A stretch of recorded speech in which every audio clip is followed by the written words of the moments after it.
The following program, Barber News with Toad, features a highly opinionated, overly caffeinated, and deeply sarcastic amphibian, discussing all things barber-related. Toad is not a licensed barber, doctor, historian, or even a reliable source of information. He's a toad. All opinions expressed in this show are Toad's alone, and should absolutely not be taken as fact, unless you enjoy being misinformed by a creature that spends most of his life sitting in a swamp. If you're unsure about anything he says, please comment, fact-check, or consult an actual human barber before making any drastic hair or life choices. Toad's advice has resulted in questionable haircuts, unnecessary life advice, and relationship facts. You have been warned. Viewer discretion is advised. Now sit back, relax, and prepare for the most totally ridiculous barber news you've ever seen.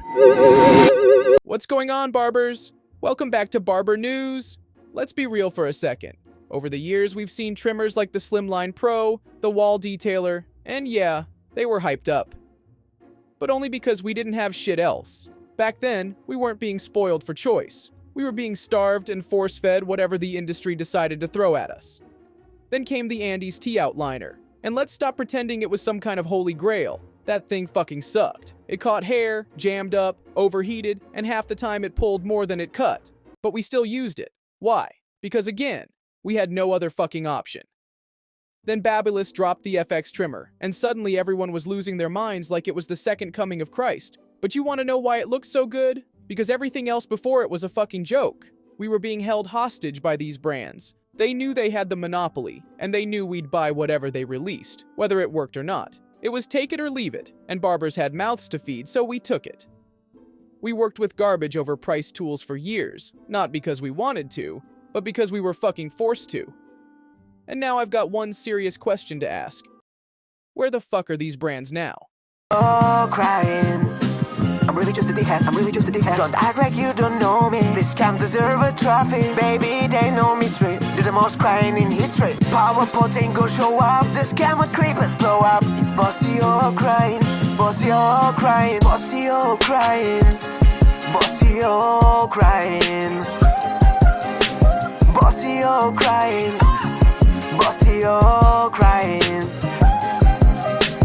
Bossy or crying. So Andis started its brand in 1922. Yeah, that's right, over 100 fucking years ago. The story goes that the original founder, Matthew Andis, was working with a couple of other guys, including someone tied to Wall. And like most partnerships, it fell apart over money and ego. Same old shit. And from there, Andis decided to go solo and launch his own clipper company. They came out saying they were American-made, family-run, built from the ground up, and yeah, that all sounds nice in a speech.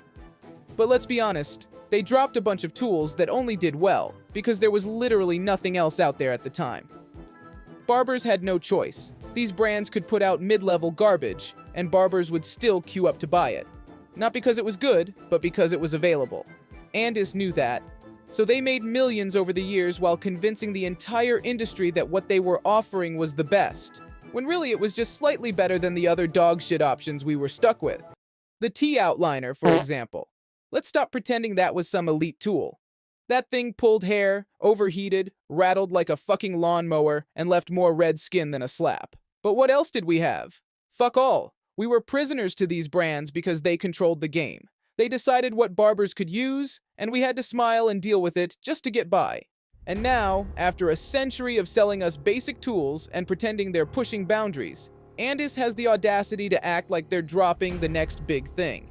They're teasing a new trimmer again like it's going to save the fucking industry. Are they serious? They must think barbers are dumb as pigs. Like we've forgotten everything. Just take a fucking look at this.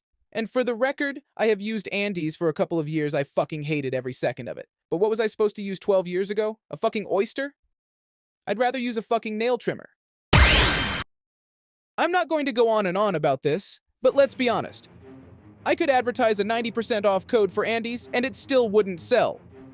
That's how far this brand has fallen. Someone tell me I'm wrong.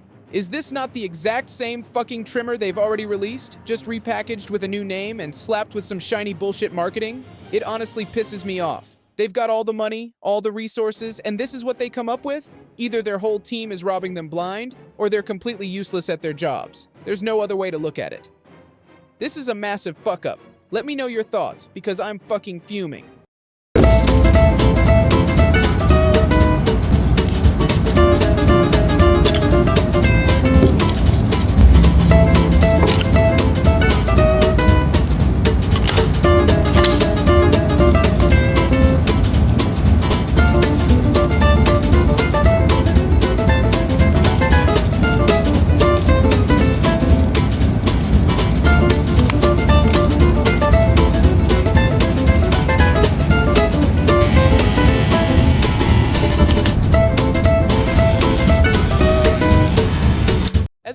there watching a video showcasing the TPOB play clipper, it genuinely made me realize how fortunate I am to be working with a brand that actually gives a fuck about innovation.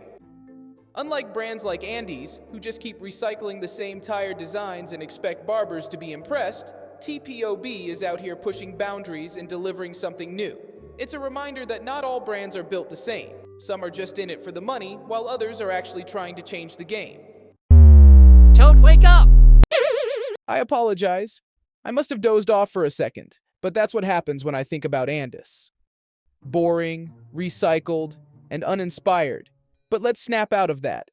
The Go Trimmer and Go Shaver are a completely different story. This isn't something that'll put you to sleep. It's something that'll wake you the fuck up. Earlier this week, we got what's currently the best image of the upcoming Go Trimmer and Go Shaver. And while the full specs haven't officially been released, I'm going to make a few educated guesses based on what we know so far. Let's start with the shaver. It's clearly a double foil setup, which is already a great start. But what really stands out is the size and design. It looks bigger and more robust than most, and I've got a strong feeling this is going to be a serious game changer. The way it's built, I can almost feel the power just from the image alone. If the motor inside lives up to what it looks like from the outside, this could easily become one of the most powerful foils we've seen in a long time. Now let's talk about the trimmer, the one everyone's been asking about. I'll be straight. I don't have all the details yet, but based on everything I've seen, I believe it's going to operate similarly to the Go Clipper, meaning it could come with a boost or turbo button. And if that's the case, then we're looking at something crazy. That kind of power packed into a trimmer, combined with the level of precision that TPOB and Morono are known for, could completely shift the standard in the industry. As for the blade, I can't confirm anything just yet. I've got a few ideas, but it's still being finalized. What I can say is this. With Morono directly involved in the design and the TPOB factory team behind the engineering, I have no doubt this trimmer is going to hit hard. The power, the detail, the way it's built, it all points to something serious. Let me know your thoughts on both the shaver and the trimmer. Drop your opinions in the comments, and let's get a real conversation going. If there's anything specific you want to know, ask away, and I'll do my best to get you the answers.